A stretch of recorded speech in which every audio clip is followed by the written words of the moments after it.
இன்றைக்கி நம்ம வீட்டில் இருக்கக்கூடிய பொருட்களை பயன்படுத்தி ஒரு ஈவினிங் ஸ்நாக்ஸ் எப்படி செய்கிறதுன்னு பார்க்கலாம். இந்த ஸ்நாக்ஸ் சாப்பிட நல்லா கிறிஸ்பியாக அவ்வளோ ஒரு அருமையான டேஸ்ட்டாக இருக்கும். இது செய்கிறதுக்கு அதிக பொருட்களே தேவையில்லைங்க. வீட்டில் இருக்கக்கூடிய ப்ரெட்டு ஒரு உருளைக்கிழங்கு இருந்தால் போதுங்க. ரொம்பவே அருமையான டேஸ்ட்டில் செஞ்சு முடிச்சிடலாம். ஈவினிங் டைம் ஸ்கூல் விட்டு வர பசங்களுக்கு இந்த மாதிரி ஒரு ஸ்நாக்ஸ் செஞ்சு கொடுங்க. மிச்சம் வைக்காமல் அப்படியே சாப்பிட்ருவாங்க.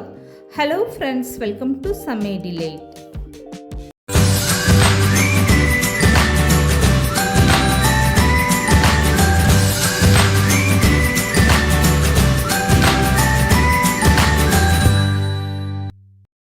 ஸ்நாக்ஸ் செய்கிறதுக்கு ஒரு அகலமான பாத்திரம் எடுத்துக்கோங்க. இதில் நான் ஏற்கனவே ப்ரெட்டு பவுட்ரு பண்ணி எடுத்து வச்சுருக்கேன். இந்த ப்ரெட்டு தூளை 1.5 கப் அளவுக்கு அளந்துட்டு சேர்த்துக்கோங்க.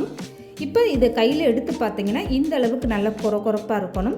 ஒரு 6லேருந்து 7 ப்ரெட்டு எடுத்து அதை நீங்கள் ஈரமில்லாத மிக்சி ஜாரில் இந்த மாதிரி நல்லா பவுட்ரு பண்ணி எடுத்துக்கோங்க. அந்த ப்ரெட்டு தூளை இப்போ இந்த பாத்திரத்தில் சேர்த்துக்கோங்க.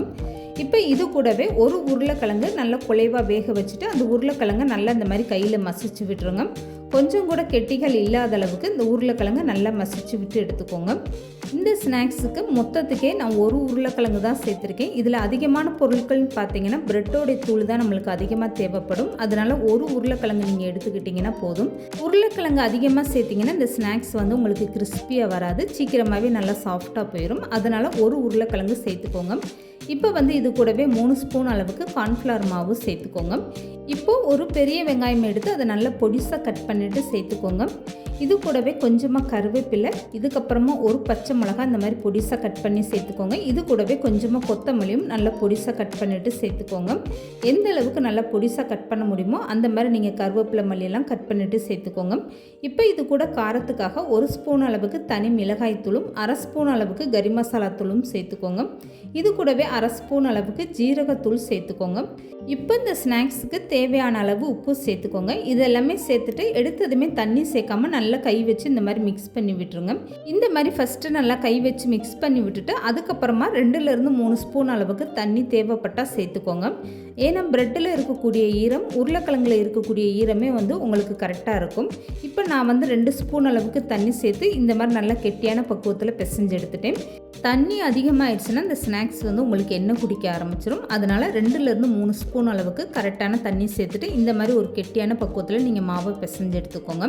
இப்போ கையை நல்லா கழுவிட்டு கையில் லேசாக எண்ணெய் அப்ளை பண்ணிக்கோங்க. இதுக்கப்புறமா இந்த ஸ்நாக்ஸ் உங்களுக்கு எந்த சைஸில் வேணுமோ அதுக்கேற்ற மாதிரி கொஞ்சம் கொஞ்சமாக மாவு எடுத்துகிட்டு இந்த மாவை உள்ளங்கையில் வச்சு லேசாக தட்டிட்டு அப்படியே வடை மாதிரி கூட நீங்கள் எண்ணெயில் போட்டு பொரிச்சு எடுக்கலாம். அப்படி இல்லைன்னா இந்த மாதிரி முக்கோண ஷேப்பில் நீங்கள் போட்டு பொரிச்சு எடுக்கலாம். அதுவும் இல்லைன்னா சின்ன சின்ன பால் மாதிரி நீங்கள் உருட்டிட்டு அப்படியே எண்ணெயில் போட்டு பொரிச்சு எடுக்கலாம். இந்த மாதிரி முக்கோணமாக செஞ்சு கொடுக்கும்போது குழந்தைகள்லாம் ஆசைப்பட்டு சாப்பிடுவாங்க. ஆனால் உங்களுக்கு எது ஈஸியாக இருக்கோ அதுக்கேற்ற மாதிரி நீங்கள் செஞ்சு எடுத்து வச்சுக்கோங்க. மாவு உங்களுக்கு கையில் ஒட்டுற மாதிரி இருந்தால் இடையில நீங்கள் கொஞ்சமாக கையில் எண்ணெய் அப்ளை பண்ணிவிட்டு இந்த மாதிரி நீங்கள் மாவு எடுத்து வச்சுக்கோங்க. இப்போ மீதம் இருக்கக்கூடிய எல்லா மாவும் இதே மாதிரி நீங்கள் ரெடி பண்ணி எடுத்து வச்சுக்கோங்க. அதுக்கப்புறமா அந்த ஸ்நாக்ஸ் எப்படி பொரிச்சு எடுக்கிறதுன்னு பார்க்கலாம். இப்போ இந்த ஸ்நாக்ஸ் நான் பாதி இந்த மாதிரி முக்கோணம் மாதிரி தட்டி எடுத்து வச்சுருக்கேன். இதுக்கப்புறம் பாதி இந்த மாதிரி சின்ன சின்ன வடையாக நான் தட்டி எடுத்து வச்சுருக்கேன். இப்போ இந்த ஸ்நாக்ஸ் எப்படி பொரிச்சு எடுக்கிறதுன்னு பார்க்கலாம். இப்போ இதுக்காக ஒரு பவுலில் 3 ஸ்பூன் அளவுக்கு கார்ன்ஃப்ளவர் மாவு சேர்த்துக்கோங்க. இதில் 1/2 கிளாஸ் அளவுக்கு தண்ணி சேர்த்துட்டு நல்லா கரைச்சி எடுத்துக்கோங்க. தண்ணி பத்தலைன்னா நீங்கள் கூடுதலாக 1/4 கிளாஸ் 1/2 கிளாஸ் அளவுக்கு தண்ணி சேர்த்துக்கோங்க. கார்ன்ஃப்ளவர் மாவு கெட்டியாக இல்லாமல் இந்த அளவுக்கு நல்லா தண்ணியாக இருக்கணும். இப்போ நான் ஸ்பூனில் எடுத்து காட்டுறேன் பாருங்கள். இந்த மாதிரி இந்த கார்ன்ஃப்ளவர் மாவு தண்ணியாக இருந்தால் தான் நம்ம செய்யக்கூடிய ஸ்நாக்ஸ் நல்லா கிறிஸ்பியாக இருக்கும். கார்ன்ஃப்ளவர் மாவு ரொம்ப கெட்டியாக இருந்தால் அப்போ செய்யக்கூடிய ஸ்நாக்ஸ் உங்களுக்கு வடை மாதிரி ஆயிரும். அதனால் இந்த மாதிரி நல்லா தண்ணி விட்டு கரைச்சி எடுத்துக்கோங்க. இப்போ ஒரு அகலமான தட்டு எடுத்துக்கோங்க. அதில் 1 கப் அளவுக்கு ப்ரெட்டு தூள் சேர்த்துக்கோங்க. இதுக்கப்புறமா நீங்கள் தயார் பண்ணி வச்சுருக்க இந்த ஸ்நாக்ஸ் கையில் எடுத்துக்கோங்க. இதை கார்ன்ஃப்ளவர் மாவு தண்ணியில் அப்படி முக்கி எடுத்துக்கோங்க. இதுக்கப்புறமா ப்ரெட்டு தூளில் இந்த மாதிரி சேர்த்துட்டு நல்லா பரட்டி எடுத்துக்கோங்க. இப்போ இந்த ஸ்நாக்ஸை இந்த ப்ரெட்டு தூளில் படுற மாதிரி ஒரு டைம் நல்லா பரட்டி விட்டு எடுத்துக்கோங்க. எல்லா பக்கமே இந்த மாதிரி ப்ரெட்டு தூள் படணும். அப்போ தான் உங்களுக்கு இந்த ஸ்நாக்ஸ் எண்ணெயில் போட்டு பொரிச்சு எடுக்கும்போது நல்லா கிறிஸ்பியாக இருக்கும். இப்போ மீதம் இருக்கக்கூடிய எல்லா மாவும் இதே மாதிரி நீங்கள் தயார் பண்ணி ஒரு தட்டில் ஃபஸ்ட்டு எடுத்து வச்சுக்கோங்க. இதுக்கப்புறமா இந்த ஸ்நாக்ஸ் எப்படி பொரிச்சு எடுக்கிறதுன்னு பார்க்கலாம்.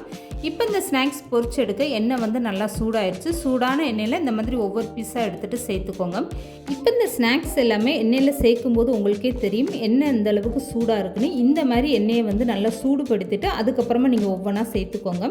சேர்த்ததுக்கப்புறமா ஸ்டவ்வை மீடியமாக வச்சுட்டு இதுக்கப்புறமா ஒரு 3 நிமிஷம் நிமிஷம் அப்படியே ஃப்ரீயாக விட்டதுக்கப்புறமா நீங்கள் கரண்டி போட்டு திருப்பி விடுங்க. எண்ணெய் வந்து சூடு இல்லாமல் இந்த ஸ்நாக்ஸை நீங்கள் சேர்த்திங்கன்னா உடனே எண்ணெய் குடிக்க ஆரம்பிச்சிடும். அதனால இந்த ஸ்நாக்ஸ் பொரிச்சு எடுக்கும்போது எண்ணெய் வந்து நல்லா சூடுபடுத்திட்டு அதுக்கப்புறமா போட்டு பொரிச்சு எடுத்துக்கோங்க. இப்போ வந்து இந்த ஸ்நாக்ஸை பொரிச்சு எடுக்கிற வரைக்குமே ஸ்டவ்வை மீடியமாக வச்சுட்டு இந்த மாதிரி 2 பக்கமும் திருப்பி விட்டு நல்லா பொரிச்சு எடுத்துக்கோங்க. இப்போ ரொம்பவே சூப்பராக இந்த ஸ்நாக்ஸ் எல்லாமே நல்லா செவந்து வெந்து வந்துருச்சு பாருங்கள். பார்க்கும்போதே உங்களுக்கு தெரியும் எந்த அளவுக்கு நல்லா செவந்து வந்திருக்கு பாருங்கள். இந்த மாதிரி நல்லா செவந்து வெந்து வந்ததுமே எண்ணெயை வடிச்சிட்டு வெளியில் எடுத்துருங்க. அவ்வளோதாங்க. இந்த ஸ்நாக்ஸ் வந்து சாப்பிட்றதுக்கு அவ்வளோ ஒரு கிறிஸ்பியாக ரொம்பவே அருமையான டேஸ்ட்டாக இருக்கும். இப்போ வந்து மீதம் இருக்கக்கூடிய எல்லா ஸ்நாக்ஸும் இதே மாதிரி நீங்கள் எண்ணெயில் சேர்த்துட்டு பொரிச்சு எடுத்துக்கோங்க.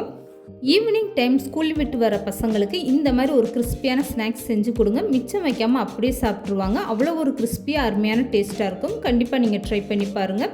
இந்த வீடியோ பிடிச்சிருந்தா லைக் பண்ணுங்கள், ஷேர் பண்ணுங்கள். மறக்காமல் சமையல் டிலைட் சேனலை சப்ஸ்கிரைப் பண்ணுங்கள்.